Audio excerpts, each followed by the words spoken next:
Let me holla at you. It's your boy Maximus. So earlier, I was thinking about, you know, just having the unfair advantage. Like, there's always like a one, two, and three in any competition. You know what I'm saying? Like Olympics, you know, race car driving, F1, NASCAR, whatever. You know, some sports there's a champion or whatever, but they have a second best and they always kind of have like, oh, who was in the mix of, the last two or the last four championship teams that competed.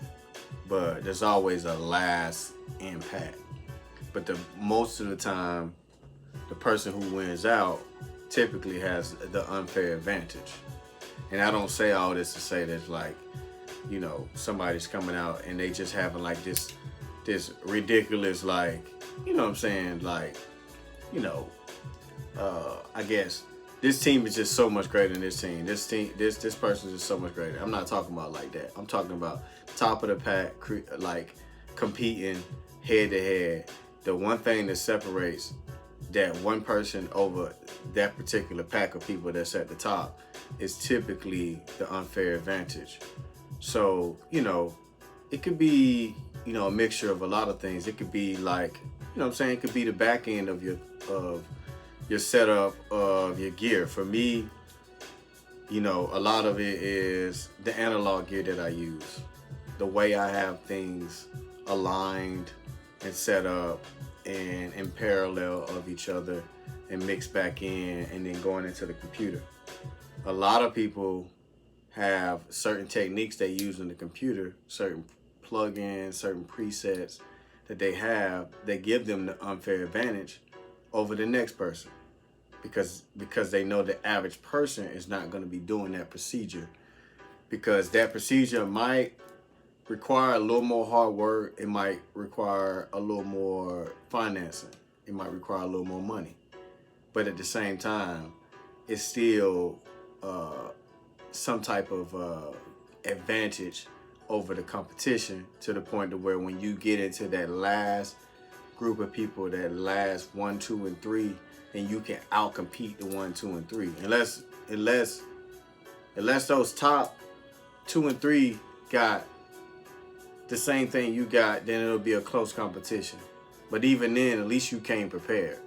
But you always want to have that unfair advantage. Like in music, a lot of people think that, oh yeah, it's not a competition, it's not a competition. It's not a competition as far as like, you actually like bad mouthing somebody or for some reason, you know what I'm saying? Or trying to like, talk bad about somebody. But I definitely think it's a competition of kind of almost like, the automotive industry. Like I'm pretty sure Toyota don't just go cuss out people who work for Nissan. They don't have no bad blood, but they are in competition. Like, I want to create a better product than you because I want your customers to use my product instead of yours. That's the competition. I'm sorry, but I think that I have a better product. If I don't do that, then I'm not of the top competition. And those companies, they typically have unfair advantages, i.e. they have patents on certain inventions that they use for certain cars. You know what I'm saying? Like musicians, in our instance, we have certain devices, certain pieces of gear, certain plugins, certain, computer setups. Like some people have just the same computer setup to where like the computer setup is not really the plugins, it's just they can run an overload of shit to where they can run a lot of power to where you don't have to worry about that. So there's all different types of positions to have the unfair advantage, but you gotta have some type of unfair advantage to be at the top of the competition and to like outcompete the top of the competition. It's not a competition, but when somebody hears your shit behind somebody else's shit, yeah, you do want them to have a different reaction. And sometimes that is a little bit of the sound quality and how things sound. It is that. I mean, sometimes it's just a song. It's like, hey, this song played after this song. We know this song is dope. But this song played after this song. Everybody know that. If this song played after this song, it's a, This song might even be sonically better, but it just is what it is.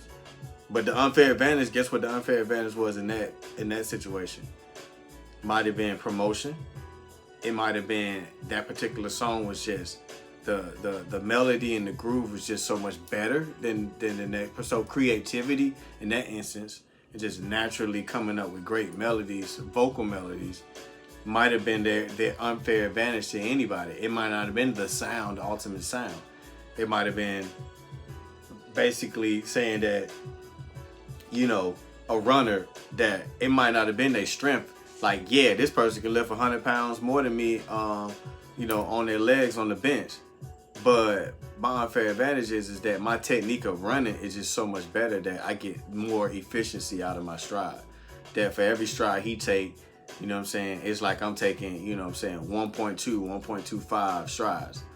And yeah, I'm gonna beat him because of my efficiency. So it's different type of metrics for unfair advantages, but you must always think about the unfair advantage over the person next to you, the person down the street. Like I say, it ain't no competition to have no bad blood. It's actually a beautiful thing, because you should be thinking in this way, to take the knowledge to share with other people, because that gives them a little bit of unfair advantage to make better shit.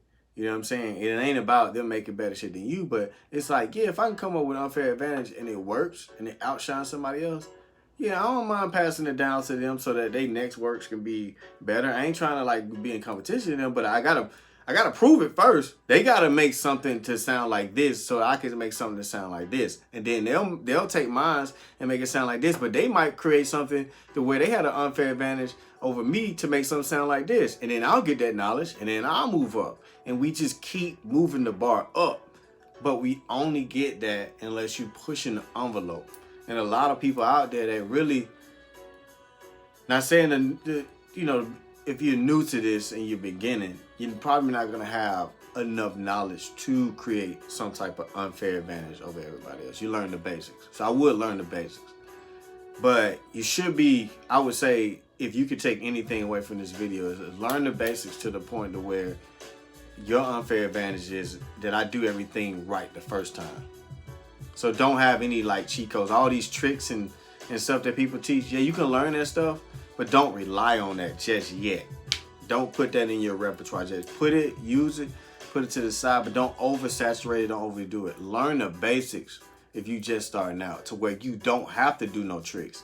Then you know why people do tricks, why people do certain things, why people, oh, I do this way, I parallel compress this way, I do this way. You know what I'm saying? You'll learn why they do. Oh, okay, I can hear that. I know what you're trying to do.